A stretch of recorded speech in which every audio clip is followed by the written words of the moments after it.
I'm going to do something a little different today. This is not so much a recipe as it is a food preparation. I recently acquired a Broad and Taylor Sahara food dehydrator. And I learned from YouTube that one of the best beginner projects for people like me is to dehydrate frozen vegetables because they're already prepped. They're cut, they're blanched, they're ready to go. You just have to dehydrate them. And the goal is to save room in my freezer. I want to see how many I can get in one or two of these mason jars. So let's dehydrate some vegetables. My dehydrator came with, I got the stainless steel racks, and it comes with these, I got these plastic mesh mats as well, because they have much smaller holes. The vegetables won't go through the holes in the rack. And I have a bag and a half of vegetables. So I'm just going to start spreading these out. Carrots, peas, corn, green beans, a stick in there. Sometimes they come with some soybeans as well. But this one doesn't have any, which is fine because a former friend of mine hated beans.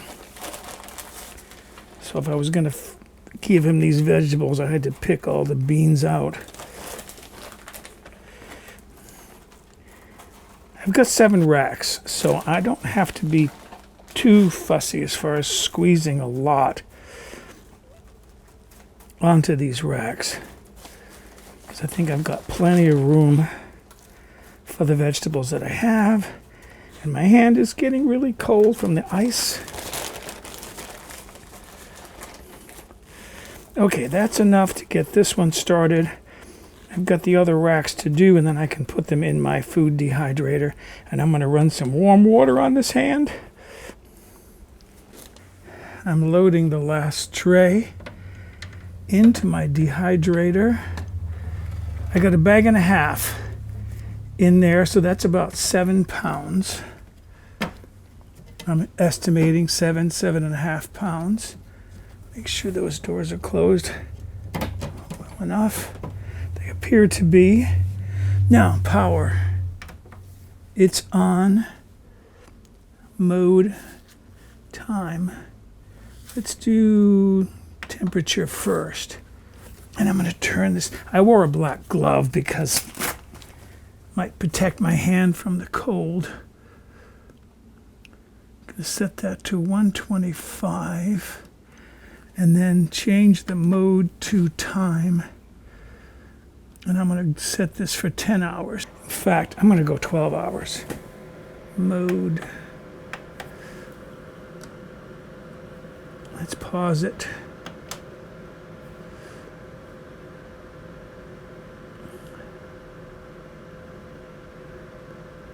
Start. And that'll take me till 8 o'clock tomorrow morning. Because from what I saw on YouTube, they said 10 to 12 hours. When I get up in the morning, I'll check them. And if they have to go longer, I'll go longer. As I said, you can't burn these, not at 125 degrees. You just get them dry. This has just finished a little while ago. I let it sit to come up to room temperature. I ran this for 12 hours, and I wasn't satisfied that these were crisp enough, dry. So I ran it another 3 hours. And you should be able to pick something up, and it should just break apart in your hand. Just be crisp and fall apart. No. So some of the pieces, for example, inside were soft, but I wanted them to be really crisp. So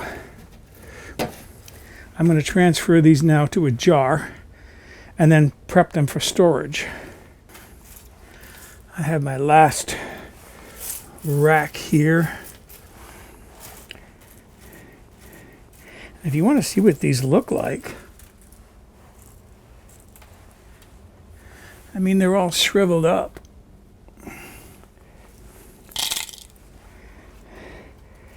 Which is what they're supposed to be. Okay. that in my jar.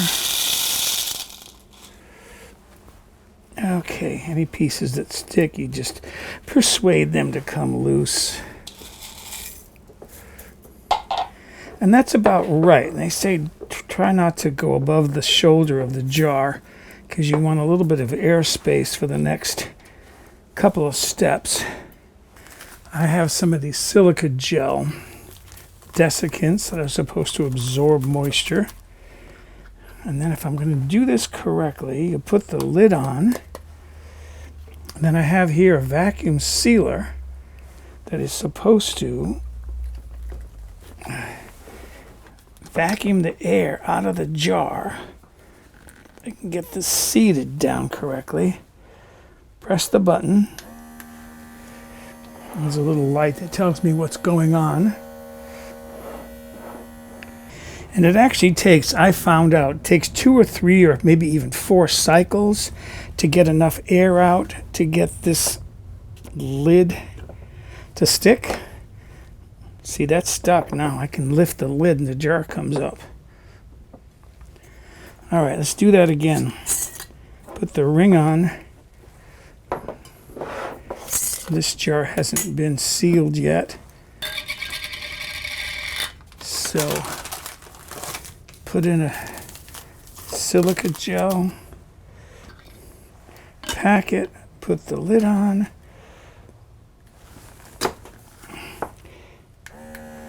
And what I can tell is by the sound, it's got kind of a low-toned buzzing. So it's pulling air out, but it takes a while to get all the air out, or at least as much as possible to adhere that lid. So I'm going to do it again.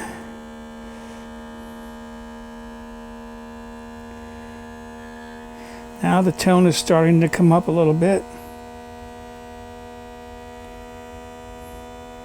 The tone is getting higher. It's like musical notes. And then one more.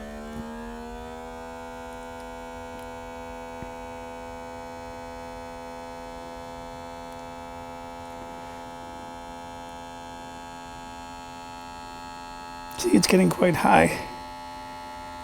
Almost sounds like it's straining a little bit. Okay. And there it is. It's stuck on there. That's secure. Put the ring on. And there they are. It works. So there they are, 2 jars. This was 1.5 bags, 5-pound bags, 1.5 of them, so about 7.5 pounds of frozen mixed vegetables now stored in 2 small jars. That's 2 bags that are not in my freezer. How I'm going to use these, first of all, I'm going to leave the jars out for a couple of days, 3 days. That's what they recommend. And just check the jar every once in a while. Move things around and see if there's any kind of buildup of moisture inside. If there's any moisture, immediately run them through the dehydrator again. If you let it go too long, it'll get mold, and then the whole jar has to be thrown out. It'll be ruined. As far as using these for food, this is my plan for winter soups. So start a soup on the stove, bring it up to a boil, put some of these in there, a handful, whatever, and simmer for about maybe half an hour. Check it once in a while to see if I need to add some water to it. And then put my noodles in or whatever else I want to add, some pieces of chicken, some chopped up chicken, and that'll be my soup.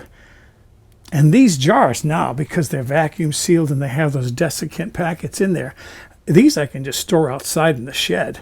They'll be fine because my shed is really dry outside. It doesn't have any leaks.